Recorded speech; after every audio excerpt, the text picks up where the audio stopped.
আসসালামু আলাইকুম। আজকের এই ভিডিওতে আমরা ES6 এর ForEach ফাংশন নিয়ে কথা বলবো, যে জিনিসটা আমাদের জন্য অনেক বেশি ইম্পর্টেন্ট। যেহেতু এর এক বা দুই পার্ট আগে আমরা ফর অপ লুপ নিয়ে কথা বলেছি, সো ForEach ফাংশনটা অনেকটা এইটার মতোই কাজ করে। সো এইটা প্র্যাকটিক্যালি দেখানোর জন্য আমি জাস্ট আমার কোড এডিটরে যাব এবং সবার শুরুতে আমি নর্মাল একটা ফর লুপ ক্রিয়েট করব।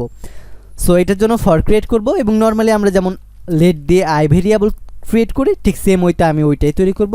অবভিয়াসলি আমি এবারও অ্যারের ভিতরে এই লুপটা চালাবো। সো এটার জন্য আই লেস দেন আমি একটা অ্যারে ক্রিয়েট করব, Hablu is equal to 5 10 and 20। So এখন আমি এই হাবলু ডট লেন্থের ভিতরে যাব এবং এটাকে এক এক করে ইনক্রিমেন্ট করতে বলবো। ওকে, সো আমরা তো এইভাবে ফর লুপ ক্রিয়েট করতে পারি, এটা আমরা জানি। এখন জাস্ট কনসোল ডট লক করব আমাদের হাবলু ডট আইকে। ওকে, হাবলুর ভিতরে আইকে। সো এখন যদি আমি এটাকে রান করি, এটার জন্য আমি টার্মিনালে যাব, নিউ টার্মিনালে যাব, অ্যান্ড এখান থেকে নোড ইন্ডেক্স ডট জেএসে যাব। এখন দেখেন আমাদের 2 5 10 20 যে কয়টা ছিল, যে কয়টা এলিমেন্ট আমাদের অ্যারের ভিতরে ছিল, সেই কয়টা এলিমেন্ট আমাদেরকে দেখাচ্ছে। সো এটা তো আমরা জানি নর্মালি। সো এই জিনিসটাকে আমরা অনেক ইজিয়ারভাবে করেছিলাম ফর অপ লুপ ক্রিয়েট করে। সেটা কিভাবে করেছিলাম, সে আমাদের সেম অ্যারেটাই থাকবে, লেট হাবলু, এটা দেব 1 অ্যান্ড কমেন্ট আউট করে দেব। সো এইভাবে আমরা যাইতাম ফর ক্রিয়েট করতাম, দেন আমরা একটা নাম সেট করতাম, সে নাম দিতাম ফর অপ বা এই টাইপের কিছু একটা দিতাম। দেন এই জায়গায় আমাদের মেইন কিওয়ার্ডটা হচ্ছে অপ অ্যান্ড কি হবে এই হাবলু। এখন যদি আমি যাই তাহলে দেখেন আমাদের সেম ওয়েতে লুপ করে দেখাবে।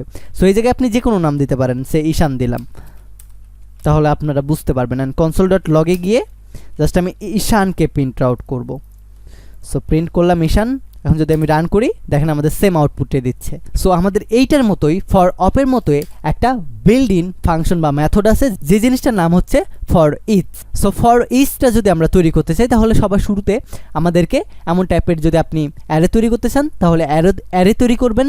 দেন এই অ্যারের ভেতরে গিয়ে আমাদের ForEach ফাংশনটা ব্যবহার করতে হবে এবং এই ফাংশনের ভিতরে আরও একটা ফাংশন রিটার্ন করতে হবে। এটাই আমাদের মেইন ফ্যাক্ট। তো সবার শুরুতে আমি একটা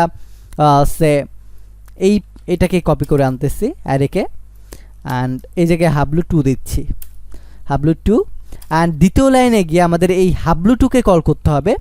দেন এইটার ভিতরে আমরা ForEach ফাংশনকে চালাবো। সো এটার জন্য ফার্স্ট ব্র্যাকেট দেব এবং এই জায়গায় দেখেন ForEach এর ভিতরে কল ব্যাক ফাংশন আমাদেরকে দিতে হবে। সো এইটার জন্য আমরা একটা myFun নামে একটা ফাংশন ক্রিয়েট করব এবং এই ফাংশনটাকে আমরা যে কোনো জায়গায় আমরা ক্রিয়েট করতে পারবো। সে ফর এক্সাম্পল আমি এই জায়গাতে ফাংশনটা ক্রিয়েট করব, ফাংশন এইভাবে ক্রিয়েট করতেছি আপাতত। অ্যান্ড এই জায়গায় আমাদের এই যে জিনিসটা আছে হাবলুর ভিতরে, যে আমাদের এলিমেন্টগুলো আছে, এই এলিমেন্টকে আমাদের রিসিভ করার জন্য এই জায়গায় একটা প্যারামিটার পাস করতে হবে। সো প্যারামিটার হিসেবে আমি জাস্ট জেড রিটার্ন করব এবং এই সেম জেডটাকে আমাদের এই জায়গায় গিয়ে জাস্ট কনসোল ডট লক করতে হবে। সো এখন যদি আমি এটাকে রান করি, সে নোড ইন্ডেক্স ডট জেএস, ও ডাম আমাদের ইরোদ দিছে। ইরোদ দেওয়ার কারণ হচ্ছে আমরা এই জায়গায় ফাংশনের যেই প্যারেন্থেসিস ওইটা কেটে দিয়ে আবারও রান করি, দেখেন আমাদের 2 5 10 and 20 রিটার্ন করতেছে। সেম জিনিসটা না, দেখেন একই জিনিস আমরা একটা প্রোগ্রামের ভেতরে কতভাবে ক্রিয়েট করতে পারি। প্রথমে আমরা ফর লুপ বেসিকটা নিয়মে করলাম, দেন আমরা সেম জিনিসটাই আরও একটু ইজিয়ার ওয়েতে করলাম, দেন আমরা ওই জিনিসটাই আরও একটু ইজিয়ার ওয়েতে করলাম। আমাদের এই ফাংশনটা আমরা এখানে ক্রিয়েট না করে আমরা কিন্তু এই জায়গাতেও করতে পারতাম। এই জায়গায় আমরা অ্যারো ফাংশনও ক্রিয়েট করতে পারতাম।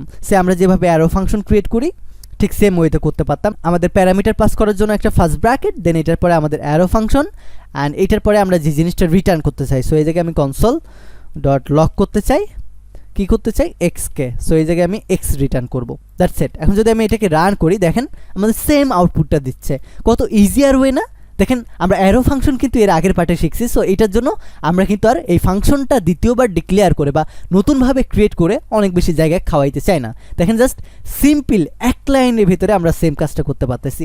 এটাকে আমরা আরও বেশি ইজিয়ার করতে পারি। যদি আমাদের একটা মাত্র প্যারামিটার হয় তাহলে জাস্ট এটা দিয়ে দেবো, এটাও কেটে দেবো। দেখেন আমাদের সেম আউটপুটটা দিচ্ছে। সো এইভাবে আমাদেরকে এক্সাম্পল সহকারে প্রত্যেকবার প্র্যাকটিস করতে হবে, ডকুমেন্টেশন দেখতে হবে এবং নতুন নতুন ওয়েতে চেষ্টা করতে হবে।